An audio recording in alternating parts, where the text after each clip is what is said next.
Welcome to episode 108 of the Half Point Per Podcast. I'm your host, Evan Riggs, joined as always by my co-host, Dalton Willie, and our producer, Johnny Pham. I am dealing with the rare summer cold, fellas, so cut me some slack if I have some issues as far as that goes today. But other than that, I am doing okay. How are you guys doing on this fine Wednesday afternoon? I'm doing good. I'm pretty excited because we're like 5 days away from when real NFL news starts dropping again. Monday's kind of a big day. I thought you were like counting down to the Hall of Fame game. That's what I thought you were looking We're for. farther away from that, unfortunately. No, I know. But Monday, as you know, Evan, is the last day for long-term deals to be signed, and there are four pretty big-name players who are all on franchise tags: Saquon Barkley, Evan Ingram, Josh Jacobs, and there's a fourth guy in there. He's a big name. We just don't know him. He's big name. He's a running back for sure, knowing how this works. Oh, Tony Pollard. And if, some of those guys might end up holding out if they don't get long-term deals, especially with some of the Saquon news. And then training camp starts on Monday, which means the Beat Street will return. Yeah, always a great time down Beat Street. Johnny, how are you doing? Man, I'm hyped. I just got a FedEx delivery that I've been waiting on for like at least 38 days. 38 days? It got lost, it got rerouted. It was in Indianapolis, then Florida, then Philly, and then it just got delivered like 4 minutes ago, and I'm hyped. Can the item be disclosed? What is it? It's some shoes. It's like wedding shoes. Dude, we're like 24 days away from the wedding. I was like, it's not going to make it in time. It was supposed to be 3 business days, and now it's been like 28 business days. And I was very stressed out about it. It's funny. So for those who don't know, Johnny is getting married here in a couple of weeks. His wedding is August 5th, the day after. Do you want me to give the address of the venue while we're here, Johnny? So people might as well. So people can just drop by. So every time Alex, my wife, looks at the calendar, she goes, "Oh my God, it's almost your birthday. Oh my God, it's almost Johnny's wedding." Like that. That's the second sentence out of her mouth every time. So yeah, it's coming up. What are you looking to go on a bunch of runs before the wedding, or what's up there? No, it's like wedding dress shoes. Oh, I thought you said running shoes. No, yeah, I thought you said running shoes for the wedding. Oh, wedding shoes. Okay, I can see how that would be more stressful. Yeah, I was confused by you were so anxious for running shoes. No, never really pegged you as a runner, but no, certainly not. Actually, Dalton, has Johnny ever gone on a run that you know of? We lived together for that summer in college. We did that for a while because we wanted to be able to dunk. So running distance was going to help with that? No, we were doing short running and we didn't. Yeah, we did like sprint drills. I can still touch the rim. I know Dalton can probably barely touch the net on a good day. so Dalton was doing running drills because he also wanted to dunk? What net are we talking here? Have you guys seen the 8-foot rim league? That's a new. Have you guys seen it? There's a. Can you dunk on an 8-foot rim? That's all we needed to hear. When I walk out at your wedding, just put one out there and let's see. Mm-hmm, mm-hmm. All right. On that note, I think we should get on into it. We've got a fun show coming up today. Dalton and I are going to present 3 guys each that we're worried we might be wrong about in our ranks, either too high, too low, whatever the case may be. Dalton, you look very confused. So you're doing a lot of highlighting with Doc now. Is everything okay? You good? I believe that I highlighted it in the doc on my work PC, and it's still highlighted. And I was confused why I was highlighting when I was viewing the doc. Gotcha.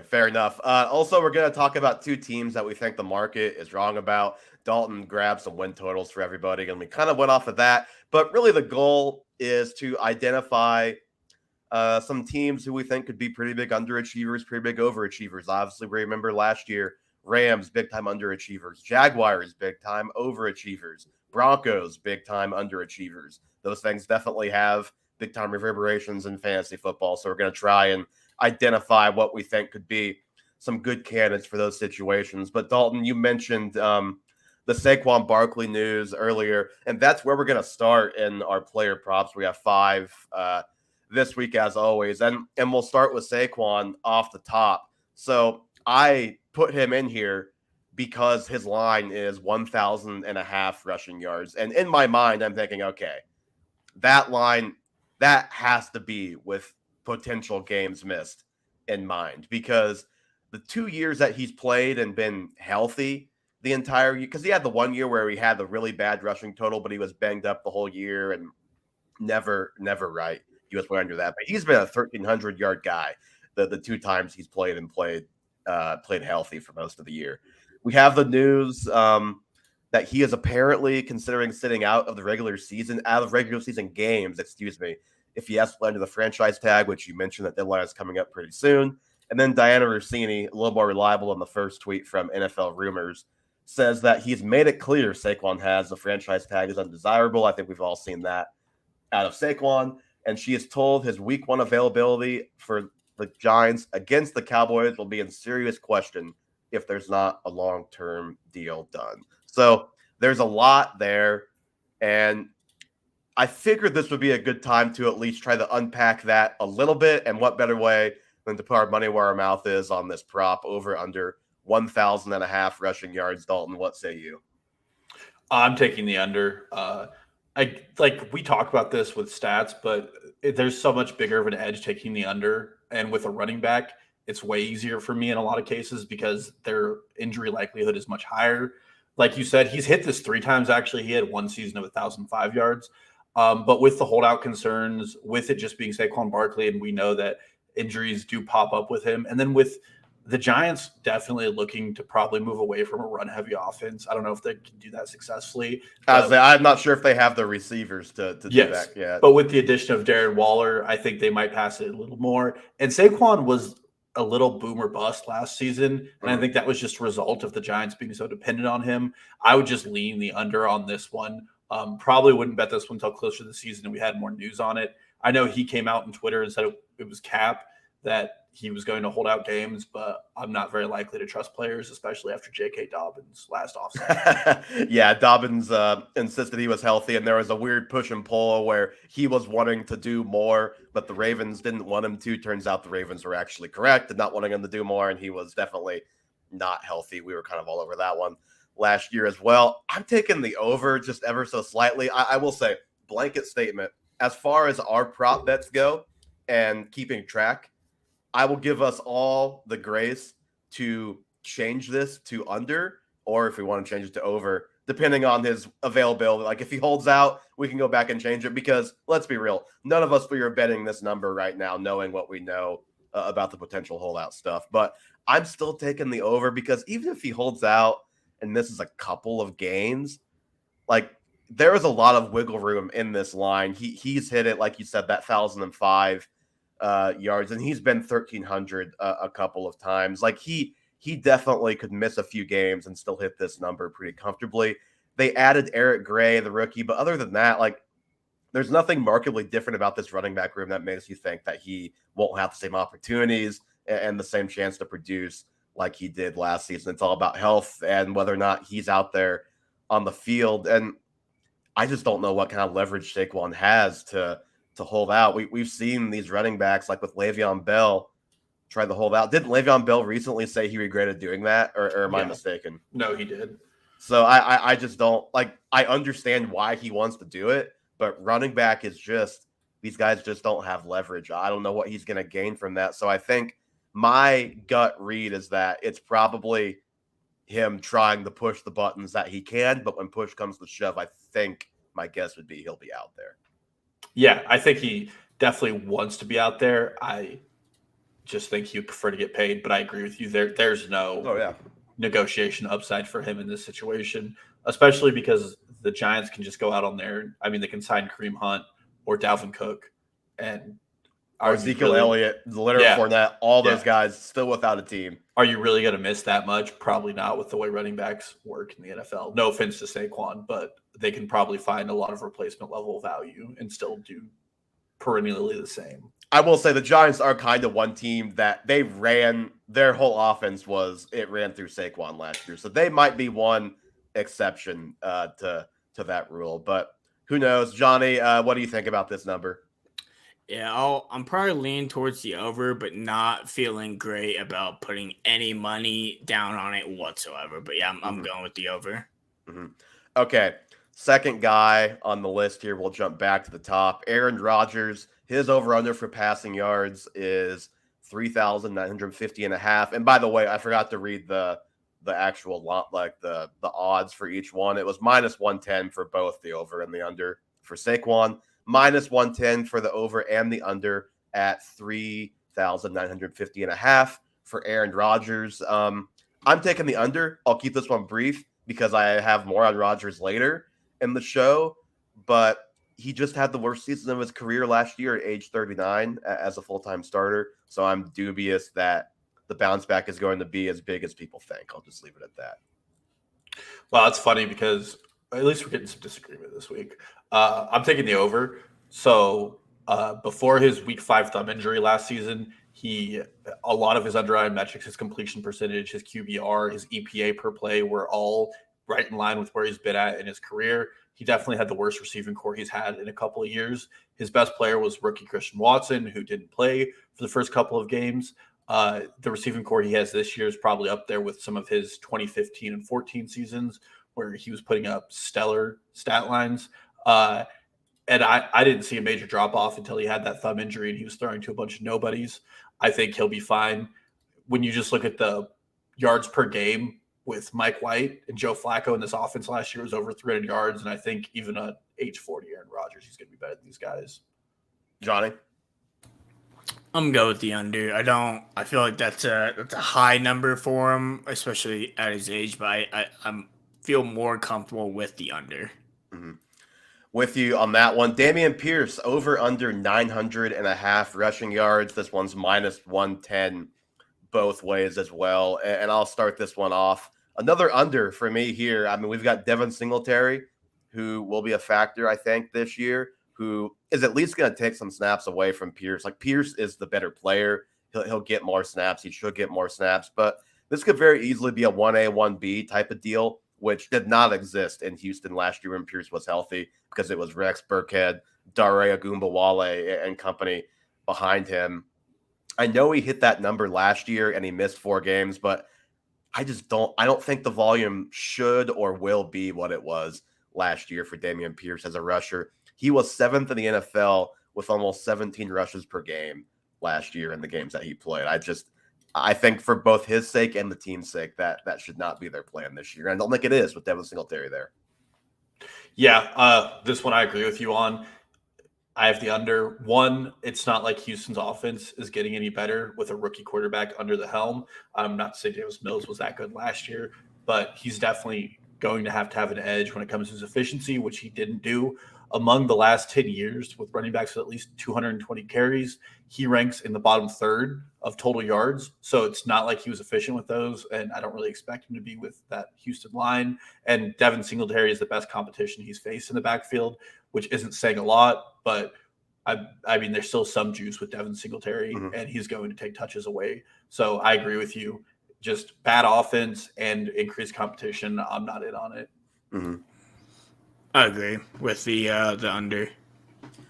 All right, Dawson Knox, over under 425 and a half receiving yards. This may be the lowest one we take, but I thought it was a somewhat interesting conversation. The over minus 105, the under minus 115. Dalton, what do you think about Dawson Knox and this low number?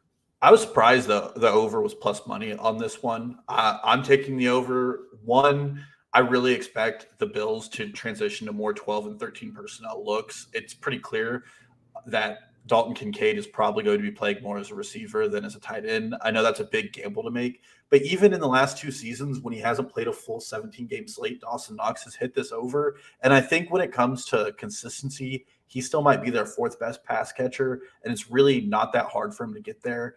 And there's a slight edge in this, in my opinion, with an aging Stephon Diggs who could get hurt. Or, I mean, there's been some off-season rumbles that he's upset where suddenly Dawson Knox has a bigger receiving profile. And I also think the wide receivers behind Stephon Diggs suck, and Dawson Knox has some replacement value where he might be better than some of them. Mm-hmm. I'm on the other side. I like this. I'm taking the under. I obviously, like you, think Kincaid is going to be used as a receiver quite a bit and Knox in line and have them be on the field at the same time. But I also think Kincaid will actually play tight end some too. And I could see Knox being used more as a run blocker slash red zone slash like short yardage guy, like have a very productive and good season for the Bills, but not for fantasy football. So I just think that there's not enough margin for error for me here. Injuries plus a drop in productivity. I don't love where this line's at, so I'm going under. I'm gonna go with the over. I feel like Josh Allen needs a lot of targets. I feel like that 425 is like a lower number for Dawson Knox. I feel like, but I like the over in this scenario. All right, last one here. AJ Brown. Speaking of lower numbers, even though this is a higher number, but for AJ Brown, I thought this was a lower number. Jumped out to me. His over under is 1,050 and a half receiving yards, minus 110 for both the over and the under here.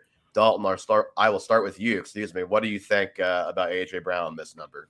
I think this is a stupid number. It's over. It's bait. It's got to be bait. It's got to be bait somehow. He hit this in Tennessee 2 years in a row where they hardly threw the ball. And he has a more efficient quarterback than Ryan Tannehill and Jalen Hurts, a better play caller in this offense. And I like Devonta Smith. I don't think there's a world where anybody's making the argument that Devonta Smith is taking targets away from AJ Brown. And just like a fun stat, this is from expected fantasy points. AJ Brown had the second most yards lost to penalty last season. So like his number could have been substantially, and that number is 377 yards.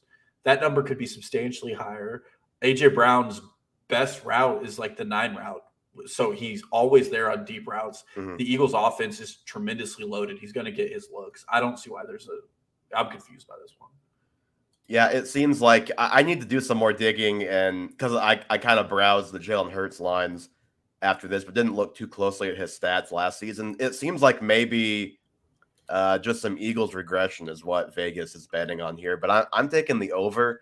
He played every game last year. That helped, but he hit this by 500 yards, basically. He was almost at 1,500, so about 450 over. This line is 100 yards less than Garrett Wilson's line.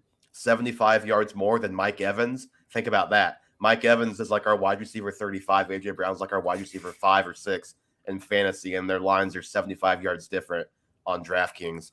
And then 300 yards less than Devontae Adams and Tyreek Hill is where this line is set for AJ Brown. So just a weird line, and I'm feeling a little bit dubious about why this is where it's at, but I'm taking the over. Johnny, what do you think here?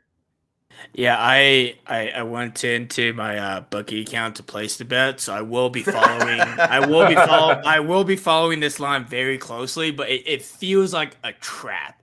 It feels like they know that something's gonna go wrong because, like you said, Mike Evans, wide receiver 34, and like he's AJ Brown's wide receiver 5. Like that shouldn't be that much of a difference on the yardage difference. So we placing the bet right now, but I'm on the over as well. Did you find that same line where you're looking? Yeah, it's minus 110 too. Yeah, man. So it's just not just the DraftKings line. I may have to go. Man, I'm ready to be hurt. Yeah, this feels like bait. All right, Dalton. Let's get into some players now. 3 guys we're worried that we're wrong about. Do you want to start this off, or do you want me to get going here? Sure, I can start this off, and I don't think there's anywhere better to start than probably the biggest bust in fantasy football last year and the most disappointing outcome, which is Russell Wilson and the Denver Broncos offense. I have him at QB 18, which is well outside of the top 12. I have rookie Anthony Richardson over him. I have Kirk Cousins over him. And throughout his entire career, excluding last year, Russell Wilson has been consistently inside the top 10 when he's healthy. Mm-hmm. This offense was befuddled by Nathaniel Hackett's play calling. I mean, even Nathaniel Hackett, offensive coordinator for Aaron Rodgers this year, by the way. I just want to throw that out there for the conversation later. I feel like that's coming down the line. There were multiple points in these games where Russell Wilson was handing the ball off in a shotgun formation at the 1-yard line. They targeted backup tight ends at a level that they shouldn't be with the wide receivers they had on this team throughout most of the season. And then you get to like week 15 and Russell Wilson finishes the last 3 weeks as a top 10 quarterback. He runs more out of space. He has a higher play action rate. This is also after the firing of Hackett, obviously. Mm-hmm. And suddenly, like he's a startable fantasy quarterback. Even against the Chiefs, the Broncos had a pretty good game. I think Russell Wilson had like a 26-point fantasy game that week to conclude their season. And it feels really easy to write him off and say it's over and that Pete Carroll was right. But this is a team last year with the Broncos that hired Hackett for Aaron Rodgers, and their front office clearly panicked, went after Russell Wilson, and things just weren't set up for his success. And I feel like he needs to be ranked more respectfully and higher by me, but also there's a chance that like his floor is even lower. Like he sucks and it's over, and Sean Payton can't revitalize him. We're definitely gonna find out this year, as long as he doesn't get hurt like right away. Obviously, we're gonna find out whether or not it's over or whether or not he still has something left in the tank this year. I think with Sean Payton, and what is, I don't know if concerning is the right word, but outside of Hackett and just that whole mess, it felt like they turned the reins over to Russ. Like it was Russ's team. They played the way he wanted to play. And he had his own parking spot. Yes, has own parking spot, has own office upstairs. Guys are able to come into his office, chit chat instead of in the locker room. So it's like this is less of a fantasy point, just an overall just football point. Can things like, is Sean Payton gonna be able to come back and kind of put that toothpaste back in the tube, so to speak, and get things to what, like, is Russ going to be receptive to, I'm just another guy on this team again. Like I'm running your system. This is how it was in Seattle. Like I'm listening to the coach, or is that going to be a problem? I would imagine Sean Payton will command that respect and things will probably go well from that regard. But I don't know. It's just a lot of weirdness last year in Denver. And it just makes it so hard to have a good gauge for what to think about Russ, because it was such a dumpster fire there last season. His deep ball looked pretty cooked. Yeah. Like he threw a lot of ducks up. Well, and it wasn't just that his deep ball looked bad. It was that he was making a lot of terrible decisions. Yeah. There were obviously bad play calling, bad clock management. We all remember, and I think the clip just got recirculated pretty recently, week 1, where Peyton Manning was calling timeout for like 45 seconds on Monday Night Football while they let the clock run down and then called timeout in Seattle. Like there was a lot of that, but there was also the Colts game where, was it KJ Hamler was so wide open in the end zone that when he didn't get the ball and they lost on that play, he smashed his helmet into the turf. So it was a lot of coaching, but it was a lot of like, he's just playing blind out there right now. Like I don't know what it is. So maybe he just needs new situation, new coach, start over. But even with the new coach, they've got a couple new pieces in there.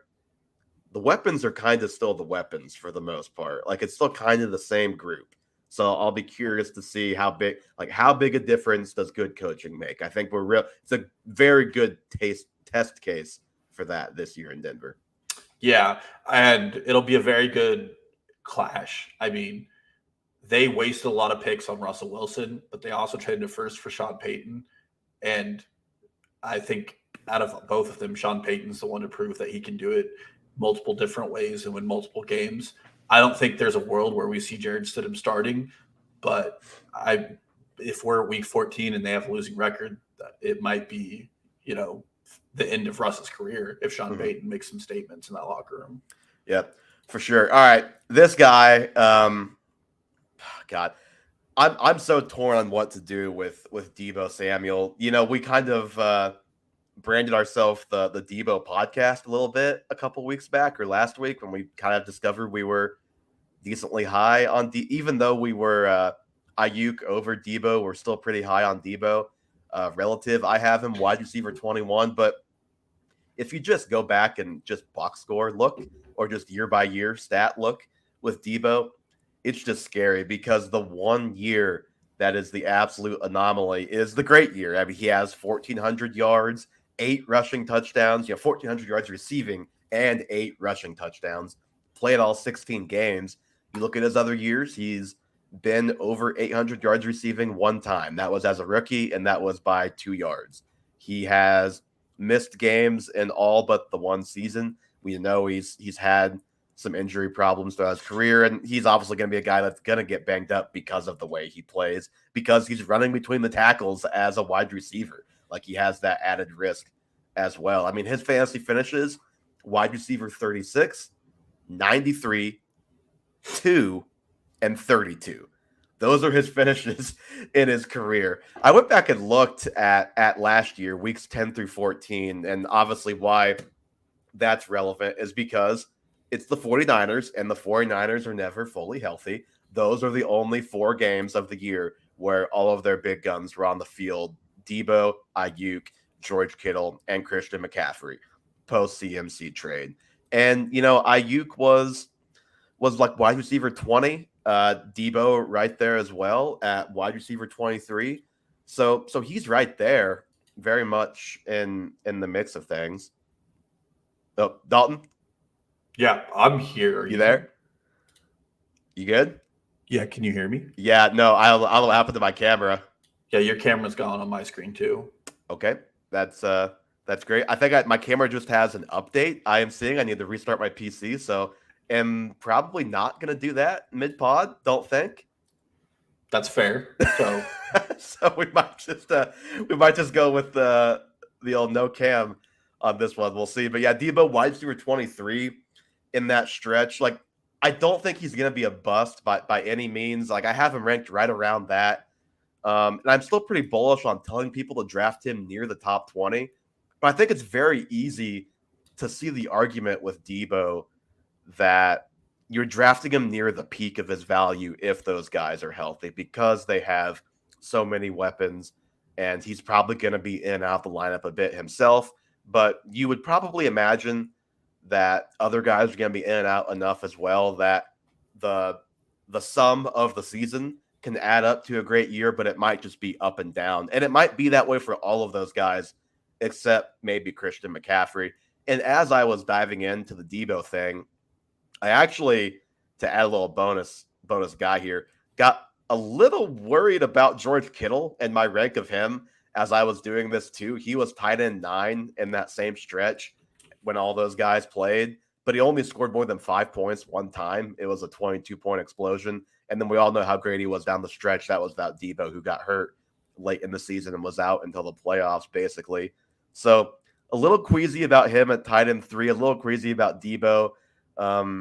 I think Ayuk is going to have a big-time season. So, yeah, I don't know. I just don't know what to do with the Niners, because I love the talent of all of those guys, and the offense should be really, really good.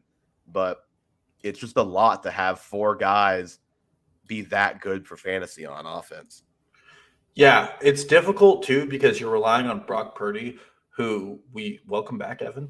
I don't know what to tell you. Who we got a good sample size of, but we didn't get a full season of Brock Purdy. So there's still some question marks on, how good he really is, how much we can trust him. And then we are putting a lot of faith in 2 top 24 wide receivers, a top 5 tight end, and then a top 3 running back to be supported by Mr. Irrelevant. Yeah, like I think even from both of us, the RB1 is what we both have him as, right? Yeah, which I may or may not be altering that. Just looking at his rushing splits with Elijah Mitchell, I might drop him 1 or 2 spots, nothing crazy. Mm-hmm. And then it's also Kyle Shanahan, who is the most erratic coach in the NFL when it comes to starting his players. For all we know, I think all of these guys are past that point. I think they're all established enough, but I hope. And then it's just Debo's best season came when he was getting utilized a lot out of the backfield too.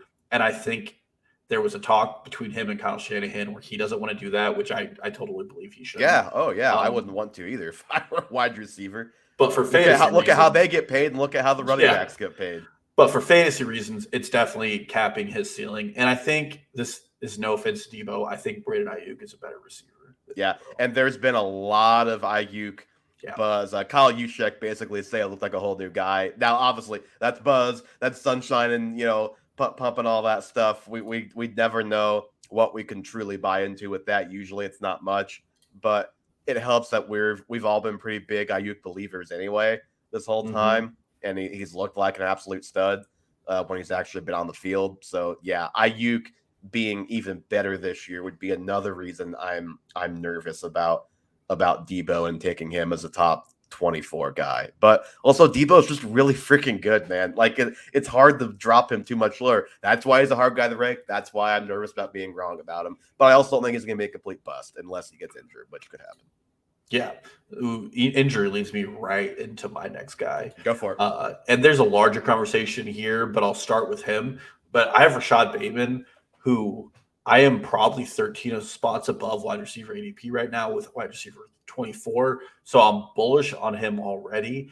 And there's a lot of issues here. I understand that this cortisone shot that he got is not a big deal. It shouldn't be a big deal. But last offseason, we were told that the shots Stafford was getting weren't a big deal, and they definitely ended up being a big deal. And with a guy who's had an entire career of injury problems, it's just dissatisfying to know that he's already dealing with a prolonged injury, especially in his foot, where he's had Liz Frank problems.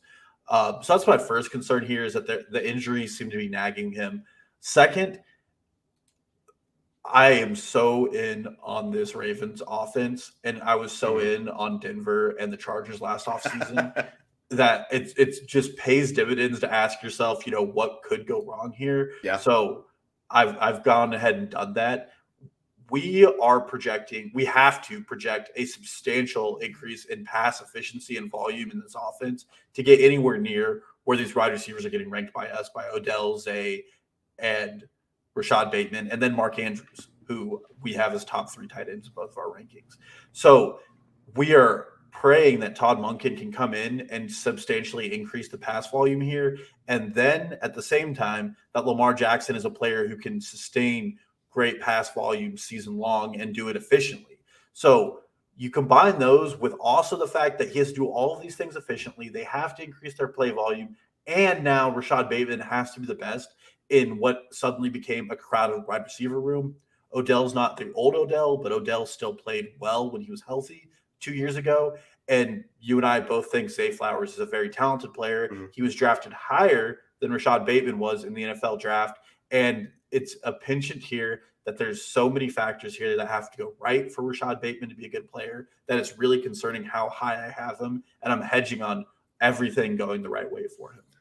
I wish I had the splits. I'll probably bring those to a show later on when we talk more about Bateman, because I'm sure he'll be a my guy for one of us, given where we have him ranked. But if you go and look at the splits pre and post injury for Bateman, and just look at it when Lamar is quarterback, don't look at when Huntley was there. Their passing game really fell off a cliff when Bateman got hurt, and I think that's because Bateman is really good. Like I think he, even with Zay Flowers, I like Zay Flowers a lot, but he's also a rookie. It's a lot to expect a rookie to come in and be the best guy right away in a receiving room. Odell, you mentioned it. I agree. He was very good when he played, but the key thing there was 2 years ago and another ACL injury ago. Now, there's been some talk from Odell that he may be better now because he got things cleaned up in this surgery that maybe were still ailing him from the previous one.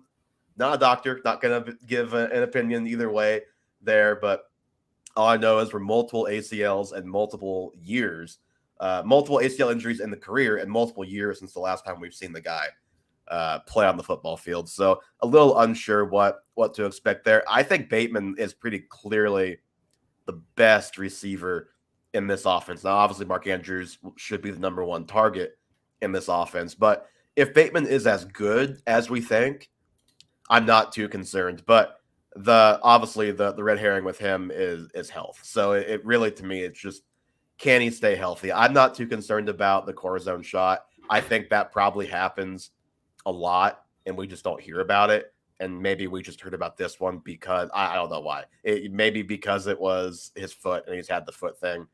I don't know. But go ahead. Do you have concern that, like, everybody I've listened to has talked specifically about how Todd Monken is going to be great for Lamar Jackson. Like, what if it's just not a good fit? And what if like the Greg Roman was actually doing that offense because it was the best way to get the best out of Lamar Jackson? I don't, because I think we saw flashes from Lamar, like being able to be a good passer, and he's improved over his time in the NFL. Like we think about, was it that Raiders game the last year, 2 years ago, where he threw for like 400 yards? It was just a great performance.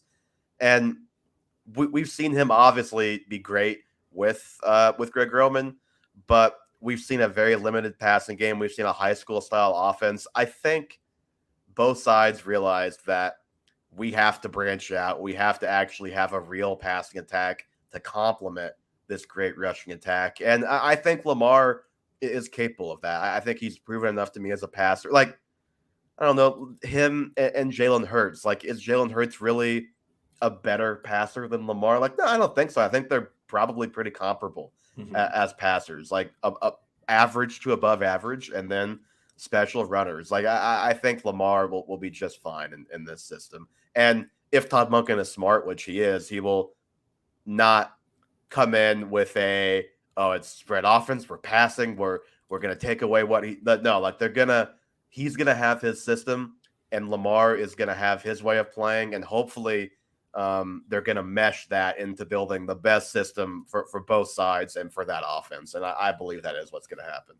Yeah. Well, the crazy thing, and this is a big comparison, but when Monken was at Georgia, obviously Brock Bowers got like a ton of targets, and there's a part of me that's concerned that like Mark Andrews is going to be his Brock Bowers, and we're going to see like 108 or 150 target season for Mark Andrews, and then the wide receivers are all going to split 90 target seasons or something like that. It's possible. I mean, Mark Andrews is very good, so it's definitely possible. But I'll look back to college football for my next guy on this list. I wouldn't be surprised if he's your third guy, but we'll see here. Do you have Bijan Robinson on your list anywhere? No, my last one's a little more fun.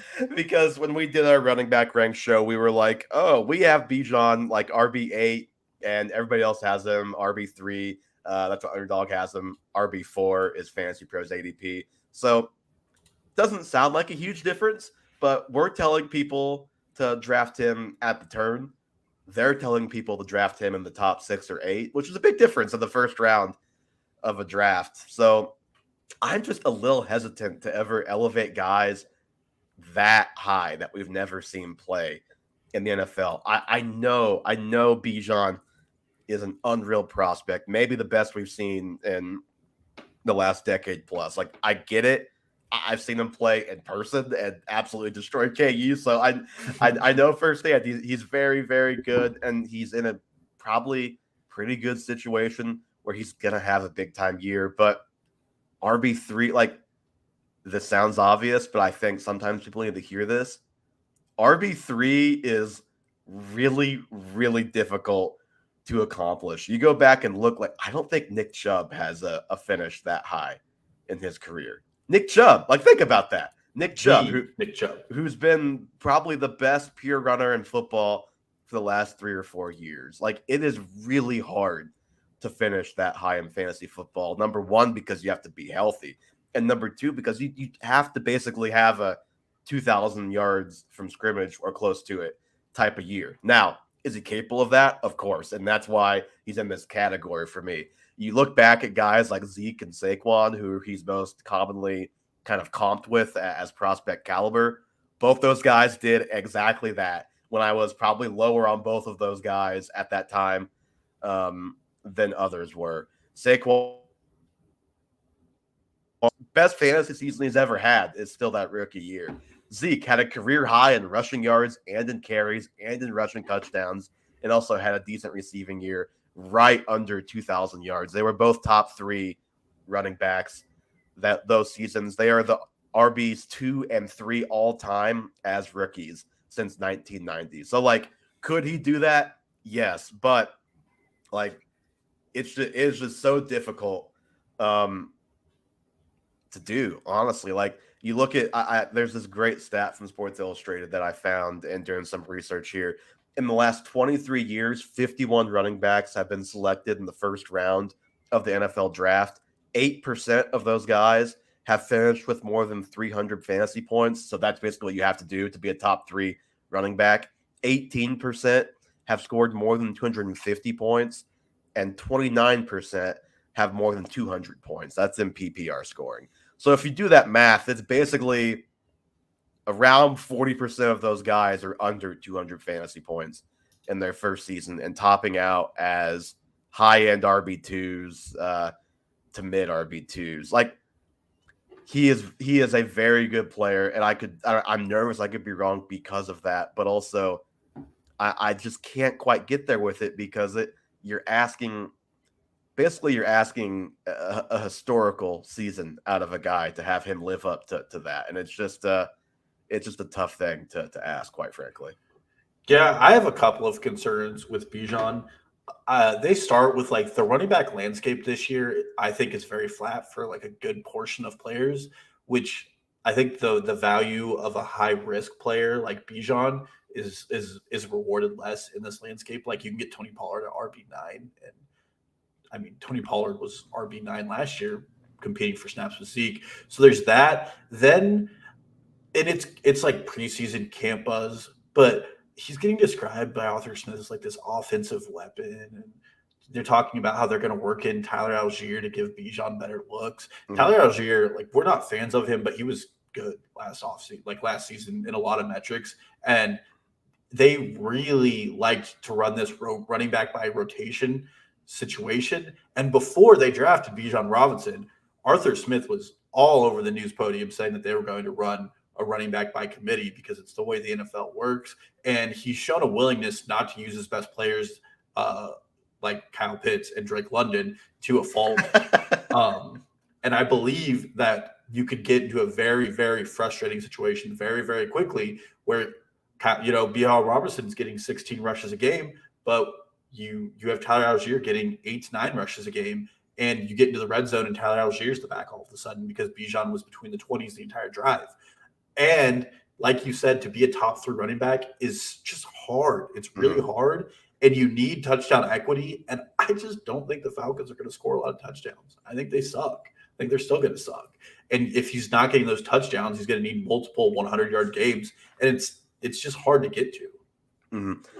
Do you have any guesses? So I mentioned Zeke and Saquon are the RBs 2 and 3 as rookies all time since 1990. Any guesses on who had the best fantasy football season as a rookie running back in that stretch? Trent Richardson. I'll give you the hit. It is a late 90s running back. Can I get the division? AFC South. AFC South. Is it CJ2K? Edgerrin James, 1999.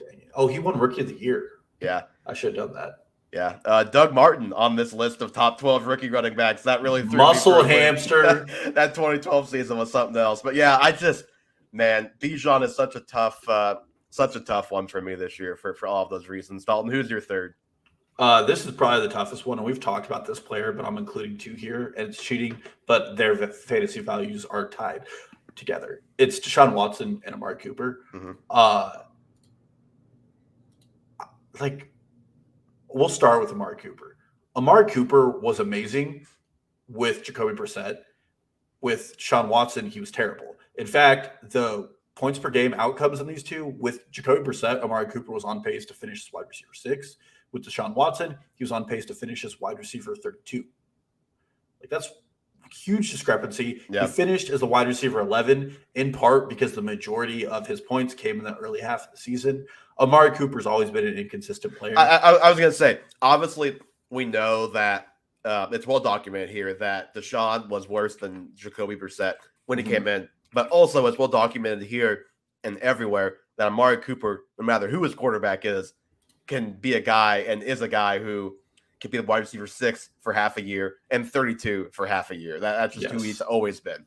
Yes. So that's my first concern, is that he's an incredibly inconsistent player.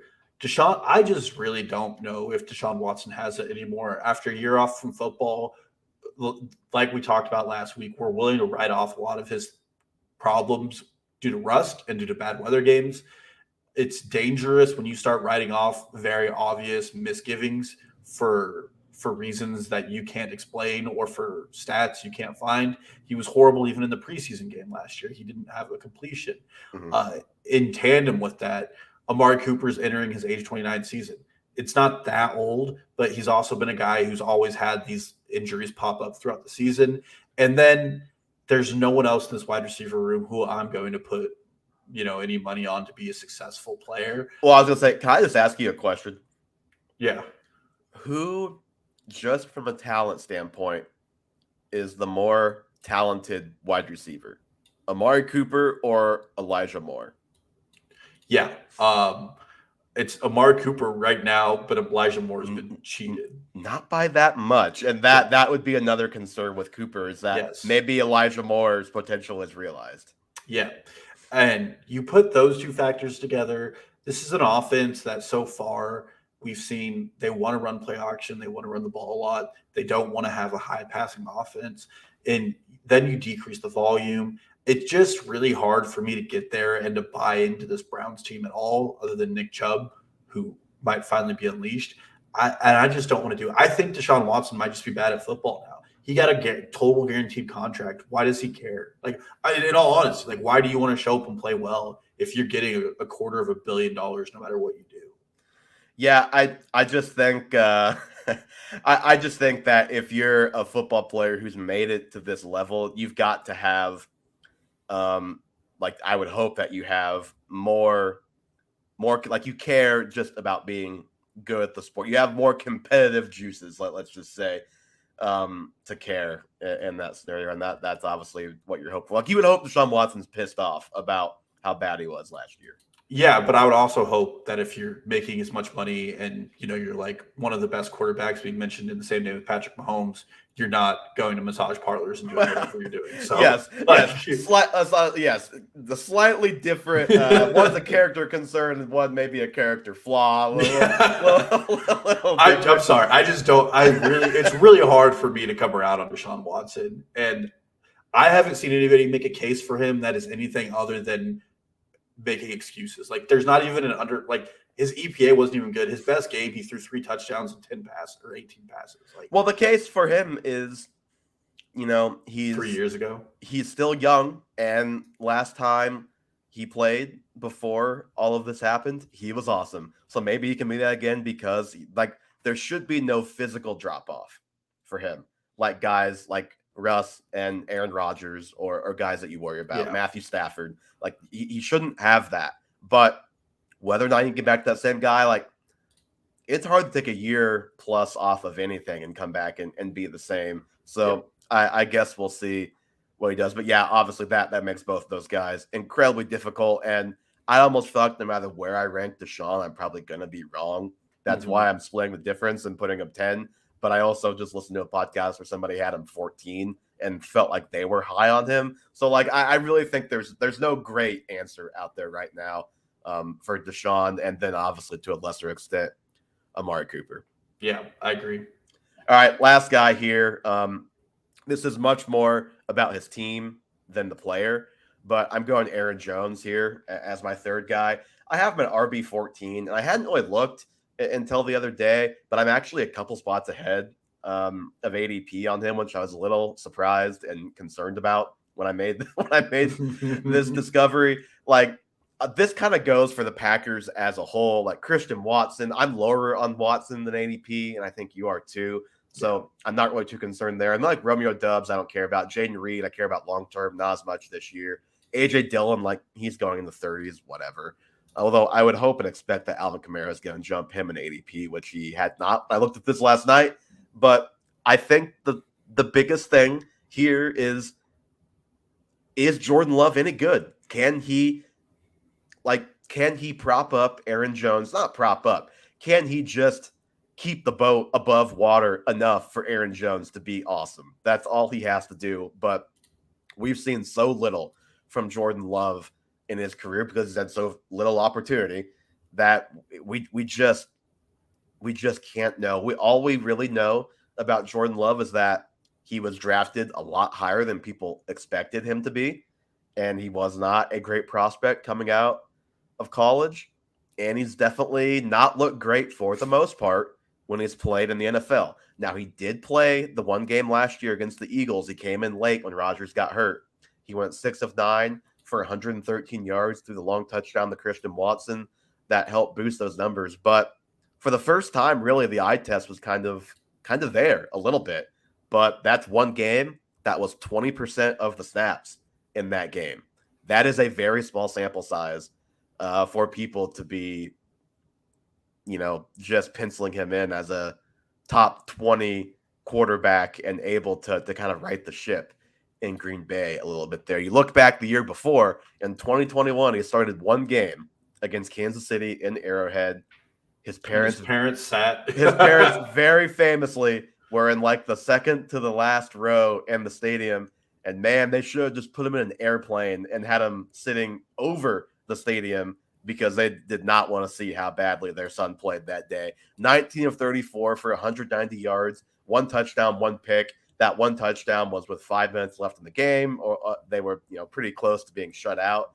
Aaron Jones in that game, 19 carries for 52 yards, no touchdowns, no catches on 2 targets. Like, I can't make a decision either way because the sample size is so small both ways. And if you just look at anything Packer related coming out right now, it's all positive from the fans, from media, from whoever on Jordan Love. Like, this guy's going to be great. There's a lot of Jordan Love versus Justin Fields discourse between Bears and Packers fans I wasn't aware of until yesterday that I am now aware of. But I think the most important thing to look at here is what the Packers did with his contract. They gave him a 1-year extension instead of picking up that 5th-year option.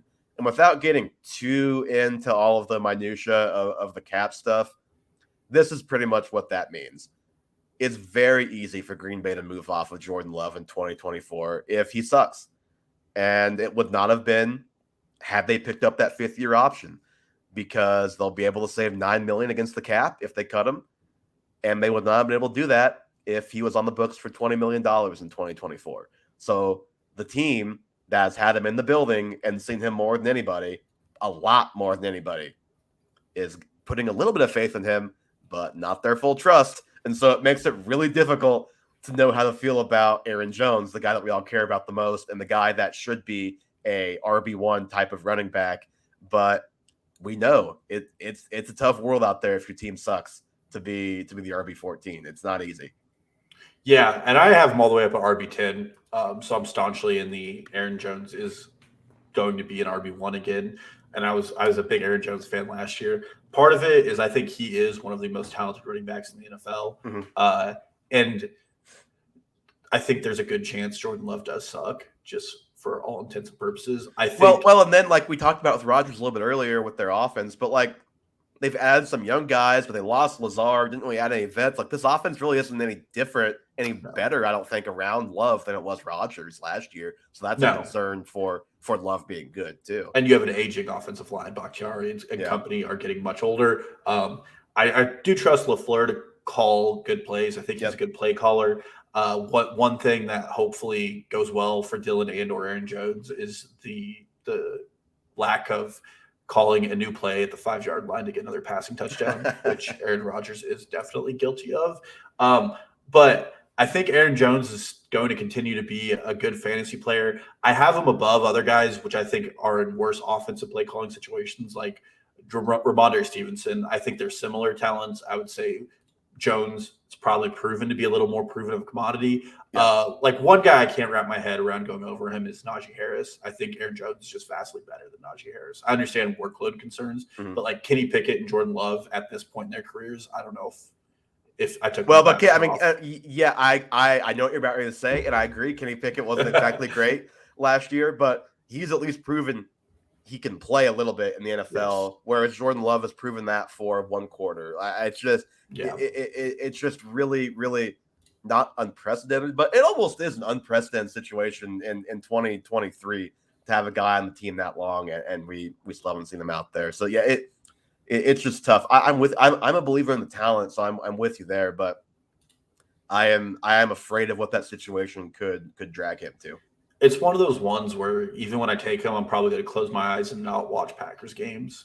Like, you don't want to be a Monday Night Football game and looking at your lineup and it being Aaron Jones needs to get you 10 points. You're probably going to have that feeling all season long. All right, Dalton, let's move on to our two teams each that were higher and lower on real quick and then get out of here. We'll start with the Rams. For me, we were talking about that a little bit pre-show. So their win total, 6.5. I'm on the over with that, and I think we both looked in the NFC for teams that we think could be surprisingly better records. I think that's what everybody is going to be doing because there are not many teams with high win totals in the NFC. In the AFC there are, but they won 5 games last year with Kupp and Stafford playing 9 games each. With let me see, I have this stat here. Baker Mayfield looked good. I mean, let's just be honest. He had a game-winning drive in this offense. The Rams had Skoranek. Well, and that should tell you that having Kupp and Stafford healthy could mean very good things for this offense. The Rams had the second most adjusted games lost to injury in 2022 in the NFL per Football Outsider. So to me, that just makes them a pretty prime bounce back candidate. The offensive line was brutal. It's probably not going to be fixed and be great this year, but they did at least draft a kid early in the second round out of TCU, who people seem to expect to come in and start in the interior. Was that a Villa? Yeah, to start in the interior right away. McVay, obviously a good coach, a proven coach, great play caller, all that. Like, we know what Stafford and Kupp can do. We know what they can do together. If the line is decent, like, I think there's a shot we could be looking at a 9-10 win type of team in LA with the Rams this season. And if that does happen, I think there's going to be somebody outside of Kupp and Cam Akers who we find at least interesting, who is at least on your fantasy radar, whether that's just Tyler Higbee being very useful at tight end.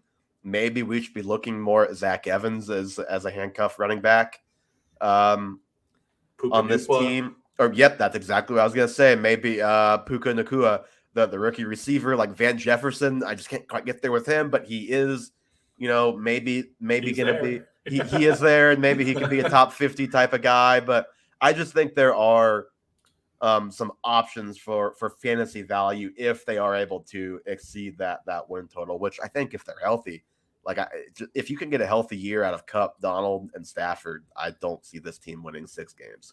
Yeah, well, this team, I'm not going to write it up as an immediate, but the lowest win total team in the NFL by 2 games is the Arizona Cardinals, and the Rams play the Cardinals twice, which you're already almost halfway to your win total if you're looking at it that way. And it is kind of wild that Sean McVay, who's taken 2 different quarterback to the Super Bowl, is being discounted this much. Yeah. Yes, the team is very bad. But you're going to eke out some wins where there's just a coaching disparity. We've realized coaching matters in the NFL. It's a very big part of the outcomes you're getting with. To play devil's advocate here with you a little bit, it is concerning that the news dropped they're trying to trade Stafford in the offseason. I think they know their window's shut. They're not going to not try. That's concerning. The offensive line, like you talked about, is still going to be a problem. But I'm just pulling up their schedule because I like this pick by you. We just need the O-line to be not the second worst. Yeah, well, and it looked worse last year because Stafford had an elbow issue. Like, in all honesty, it's harder for him to get his throws out and his timings right. It's a tough start for their season. They go Seahawks, then they go Niners, then they go Bengals. But then October 1st, they play the Colts. I would probably pencil them in for the win. They play the Eagles again. They're going to lose. But then they play the Cardinals, which is another win. Then they play the Steelers. They get a win. I mean, we're getting to November, and we could have 3 wins. And then, they play the Packers, who that could be a win. And then they play the Cardinals on November 26th. You could be at 5 wins before December. It's possible. They play Washington in December. Which, who knows how many quarterbacks Washington will have cycled through by that time. Getting the AFC North is helpful for them because that might be one of the weaker AFC divisions, which says a lot. Yeah. Okay. Who's your first team? It's funny because we both picked the NFC West here. I'm taking the Seahawks over of 9 wins. they're like the 5th highest win total in the NFC, which is insane for a lot of reasons. First, super fun Twitter fight going on right now, if anybody's seen, with Darrell Revis and people calling Tariq Woolen better than Sauce Gardner, and the New York media is overrating quarterbacks in New York. Tariq Woolen was very good last season. I think they have a very good defense that will improve, but offensively, I think this team is going to take another step forward. They had to run a lot of 12 personnel last year because they had 2 wide receivers who were playable for the most part in Tyler Lockett and DK Metcalf. I think the addition of Jackson Smith-Njigba makes this team like the 2nd best 3 wide receivers in the NFL behind the Bengals. It's really hard for me to find another round where you have 3 really good wide receivers. Broncos could be up there depending on your opinions of Sutton and Judy because of Patrick being very good 3. But you make those things together. Then you go back 2 years ago, and this is a very small sample size, but Geno Smith had 121 dropbacks. In those dropbacks, he had the same completion percentage he had last year, which was 69%, which is nice and cool. The only thing that was really different in his completion percentage, his on-target percentage, and his overthrow percentage was his touchdowns were lower, but it was a season with the Jets. So I'm willing to give him a little bit of a pass on that, especially with the coaching staff they had there. So all those things combined, and then the addition of Charbonnet, who I think gives them a better pass blocking guy, I think that they're going to be on pace to win more games. And then they play the Rams and the Cardinals, which also helps them, in my opinion. And again, I think the AFC North is probably one of the easier matchups, getting the Steelers and the Browns, who might be okay but not great AFC teams in a very stacked division. So I think I like that. I think their offense gets even better too. Yeah, I like that as well. I have mentioned that I do have just like the little, very faint voice in the back of my head that is telling me to be a little bit more afraid of Geno Smith and counting on him than I am with my current ranks. And so that would be my concern. But if we get the Geno that we expect and hope for this season, like they through this trade with Russ, they've brought in some nice young talent over the last couple of years, these last couple of drafts. They've got a pretty good looking roster and a pretty weak conference. And I think there's a world where both the Seahawks and the Rams can go over on their win totals, and they could both even make the playoffs and have it be 3 teams from that division. You look at the South, like, are we confident there's going to be more than one team from the NFC South among the Falcons, Saints, Panthers, and Bucks make the playoffs? I would say not. The NFC East could have multiple teams, absolutely. And then you have the North, where it's like the Vikings are probably the number 1 regression candidate team in the NFL this season. The Packers, we've talked about already. The Lions are like sneaky. Nobody wants to talk about it because we all love them, and don't want to see them get hurt again. But I could actually see them flopping this year relative to expectation. But even if they don't, they could win the division. Vikings miss the playoffs, and I don't think the Bears are going to be that great. Like, you can totally see a world where there's 3 teams in the NFC West making the playoffs. Yeah, absolutely. And I mean, not to harp on the division, but the NFC just sucks. Like, altogether, the Saints are predicted for 9.5 wins, and I think a large part of that is because they're playing in the NFC South. The teams are bad. The rest of the NFC is bad. And I haven't looked, but just guessing based on their win total, are they matched up with the AFC South, where you can get probably the juiciest and easiest wins? Like, probably. That's probably what's going on here. And, I mean, Geno Smith is a 1-year proven guy right now, and he might be like top 4 in the NFC in quarterback play. It's pretty bleak what we have in the NFC. To answer your question, yes, the Saints are playing the NFC or the AFC South this year. Yeah, that makes sense why they have 9.5 wins predicted better. And somehow Derek Carr is going to throw for 4 picks and lose to the Titans, who are starting like Malik Willis. Well, that's a week 1 matchup, so that's exciting that you said that. Oh, shit. now I have to hold myself to that. All right. Now the other way. There's usually Warren Sharp said this on Twitter, and it's kind of stuck with me today. There's usually a Super Bowl contender in the preseason where it just actually ends up being an absolute shit show all year. And the Broncos were that last year. The Browns have been that previous years. We all know the expectations that the Browns have had, and then what was become of that in a season or two.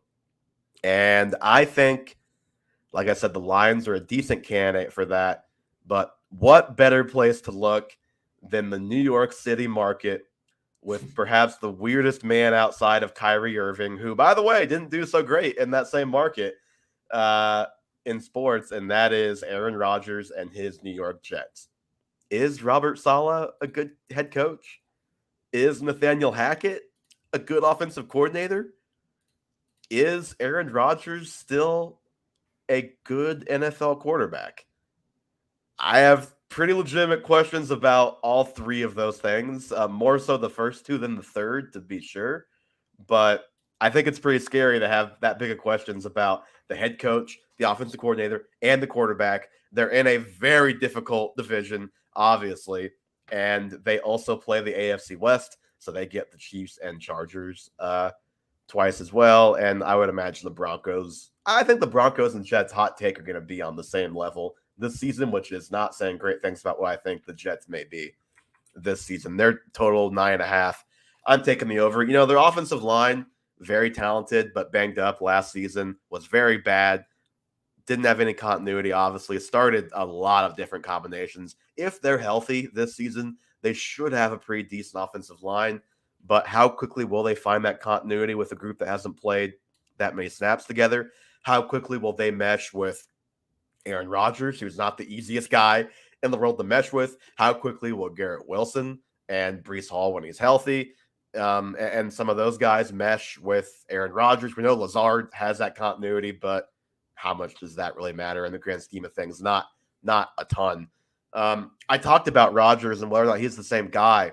Since becoming a full-time starter, last season was easily his worst. You mentioned the thumb injury, and I definitely get that. Don't want to be too hard on him because of that, but also, you know, plug for the quarterback documentary on Netflix. If anybody out there hasn't started it, these guys are all playing through a lot. I could not believe I was feeling very sorry for Kirk Cousins in these first couple of episodes of the show. You didn't like that? Patrick Mahomes' leg was a different color after week one because he had such a big bruise on his. Like, these guys are playing through a lot. All of them are.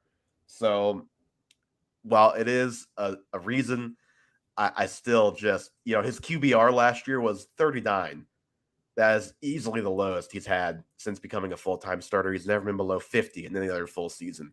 27th in QBR behind Matt Ryan. Behind Matt Ryan last year was Aaron Rodgers in QBR. One spot ahead of Russell Wilson. Matt Ryan beat the Super Bowl champions. Just one spot ahead of Russell Wilson and just a couple spots ahead of Zach Wilson, who was a 36.5 QBR. He was a career low in yards per attempt and yards per game. And if you look at so there's a graph I like to look at that is completion above expected and EPA. And Aaron Rodgers is sitting right beside Kenny Pickett and Andy Dalton on that graph. So all this to say, he didn't have a good season last year. The injury could have very much been part of it, but he was 39, going to be 40 this year. Tom Brady may have normalized it to us recently, but 99% of the time, guys don't come back from career worst seasons being awesome at age 40. So Rodgers could come back and be pretty good.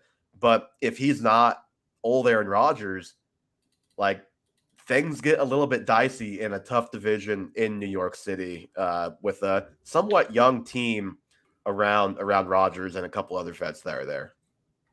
Yeah. I don't hate this for a couple of reasons.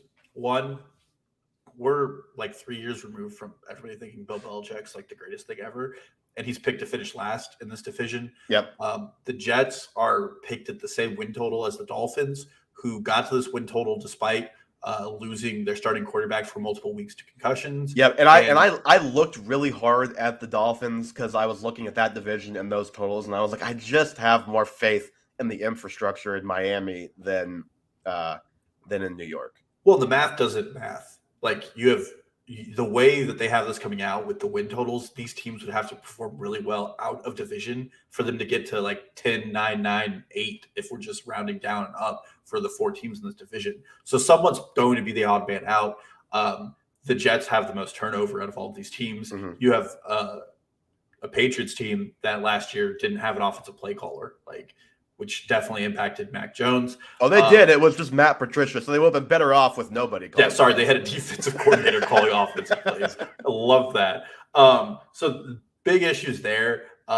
Again, I think your questions are valid about the only time Hackett's been good was with LaFleur and Aaron Rodgers. The question is, did LaFleur make Rodgers? Did Rodgers make LaFleur? Who's going to make Hackett? I don't know. I don't know if Rodgers made LaFleur or LaFleur made Rodgers, but I know they both made Hackett. I can say that with almost certainty. We could say with confidence that Hackett's not good. I think we're okay. It is how often will Aaron Rodgers be audibling at the line to get out of whatever play call Hackett originally called. And then it is just difficult to get there with their win total. I do think Saleh has shown himself to be a good play caller. Like I mentioned earlier, when it's not Zach Wilson, 300 yards is the average for this offense when it comes to passing. But I definitely like the pick because somebody in the AFC East is going to be the odd man out. And I mean, we saw it in the AFC West last year. It's the same thing. There's going to be teams that someone has to finish third and someone has to finish fourth. Yeah. And usually teams don't finish third and fourth and have very high win totals. Like, it can happen, but for that to happen and happen in a very tough conference, it just seems it's a little difficult to see. Yeah, I agree. I think you're spot on with that. And I think they're going to be a fun team. It's weird that there's a team that's at 9.5 wins with a former MVP on Hard Knocks. Just weird. Like everything, just from a storybook perspective, it is all lining up to be an absolute disaster in New York. Like, you can close your eyes and just see a pissed off Aaron Rodgers saying something in week 3 media availability when they're 0-2 and they're about to play, I believe, the Chiefs on Monday Night Football that upcoming. You could just close your eyes and you can see how things can go south with Rodgers in that situation, in that city, on the Jets, the Jets, Jets. Like, you can see how that can go wrong real quick. Yeah, it's a media nightmare of a landscape being the New York market. Storybook finish to this is it's week 13. The Jets have 3 wins. Aaron Rodgers refuses to play. Zach Wilson comes in and is suddenly good. I would love that. That'd be hilarious. It'd be exactly what the Jets are as a team. Well, and they, like we mentioned the Broncos last thing I'll say on this, and you can go and we'll get out of here. If you're looking for the 2022 Broncos, you can just follow their head coach to the next slightly washed up quarterback and you might just find them. Yeah, I agree. All right, your team. This is one that didn't make sense to me for a variety of reasons. And it's not as fun as yours because I think that this is probably a pretty popular under pick, but I'm taking the Raiders at under 7.5 wins. First of all, if you look at the division, the Chargers went out and got better. I think the addition of Kellen Moore made them better. I think the addition of Quentin Johnston makes them better. The Broncos went out and, for better or for worse for their future, got a Hall of Fame coach in Sean Payton who will make them better. I think those two teams will get better. The Raiders went out and got Jimmy Garoppolo. It's okay. Yeah. And then Josh Jacobs is complaining that he didn't get re-signed. Like I said, Monday's a big day. He's definitely talked about he wants to hold out. He's made a lot of statements that he wants to reset the running back market. Whether or not those things are true, they're very important because this team has 2 good players on offense after getting rid of Darren Waller. Those players are Devontae Adams, who is entering his age 32 season, which is slightly concerning. And it is Josh Jacobs, who might not play football. I would say both of their 2 best players are flight risks. We talked about this last week. Could easily see Adams demanding a trade because things are that bad in week 7. Yeah, and then we don't know if Jimmy Garoppolo is going to be their quarterback. It's not talked about a lot right now, but the physical was failed and the contract was clear. There is still an outside chance Jimmy Garoppolo is not the quarterback, and then it's Brian Hoyer. And there's no prop as of last week. I haven't looked this week. No prop for a Vegas quarterback passing yardage yet. So Vegas does not know what the team in Las Vegas is doing at quarterback. And if Vegas doesn't know, you should be concerned. And then I will continue to say this because it's irritating and annoying, but I think Josh McDaniels is terrible. I think he's a bad play caller. I think he's a bad person based on the stories that are I'm not kidding. Go listen to the play callers on The Athletic. And episode 3, Sean McVay talks about asking Josh McDaniels questions, and Josh McDaniels sounds like the ultimate douchebag. I do not like the guy. Matt Waldman doesn't like him either. I'm just full disclosure, I don't like him. He's also he accepted the Colts coaching job 4 years ago and then just didn't show up and say he didn't want it anymore. It's that Bill Belichick disciple tree. Well, he absolutely massacred my boy Hunter Renfrow last year, so I'm not a fan either. Well, and then after that, you have two players playing the same position, Jacoby Myers and Hunter Renfrow, and then you're playing in a loaded AFC West. You're going to lose the Chiefs twice. It's just not. I don't see a situation where they come out on top. This team did nothing but got worse in the offseason while everybody else got better. It's an easy under for me to take. I'm staunchly out on everything that the Raiders do. I've never liked them as a team. Best day of my life was when Jamal Charles scored 5 touchdowns. We can only hope the Raiders don't. They aren't so bad trying to be good that they take their way into Caleb Williams when they're not even trying to do that. That's the only thing that I hope for the Raiders this year is that they don't get Caleb Williams while trying to be good, because that could very well happen. Yeah, and if that happens, then Drake May is suddenly my dynasty QB1. All right, Dalton, we've got one question here from a Scooby Taylor that we can get to before we get out. It says he needs help in a dynasty superflex league. He's stacked at quarterback and receiver. He has Kittle, but no one behind him. He's at the 2.05. Should he grab Sam Laporta or Zach Charbonnet? I'm assuming 2.05 in the rookie draft.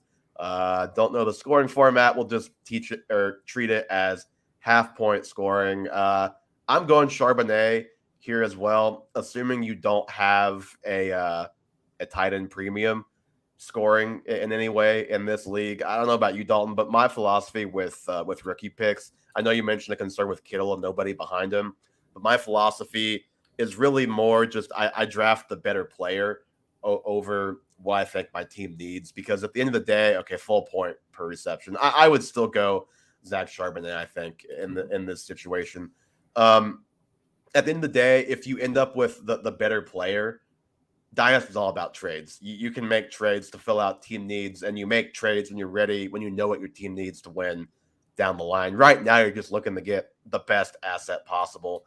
And then for me, it just comes down to who you think that their asset is. And for me, I think Charbonnet, we agreed that if he didn't go to Seattle, if he went somewhere better, he would have been a top 6 pick probably in this rookie draft. So I think this is a great chance to get a great player at a situation discount and just kind of see what happens.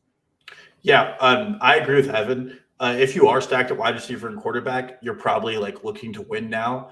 And a rookie tight end is not going to do you any better. You can probably find waiver wire replacement for what Laporte is going to do this year. Mm-hmm. Charbonnet, if you're in full point PPR too, Charbonnet is a better pass catcher and pass blocker than Kenneth Walker. So you have some upside there.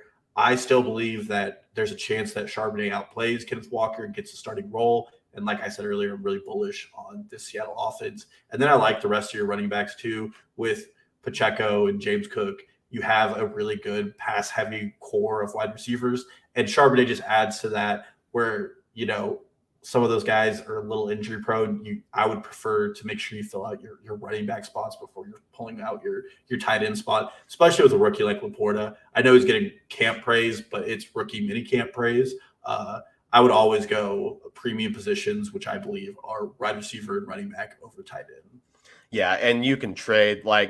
I know us, Dalton, we're not the biggest Rachaad White believers. If you are, definitely hold on to him. No problem there. He's probably going to have a pretty nice fantasy season. Mm-hmm. But if you just kind of have Rachaad White because he was a good value in your draft and he's set up to have high volume and a decent fantasy year, he's a guy that I would not hate selling for a good young tight end if you can pull that off in a league. So there's trades to be made where you can reshape your roster to make the depth chart feel better, I think, to go Charbonnet here. Yeah, I agree. All right. Thank you for the question, Scooby. And that is going to do it for episode 108 of the Half Point Per Podcast. Give us a follow, Twitter, Instagram, TikTok, at Half Point Per Pod.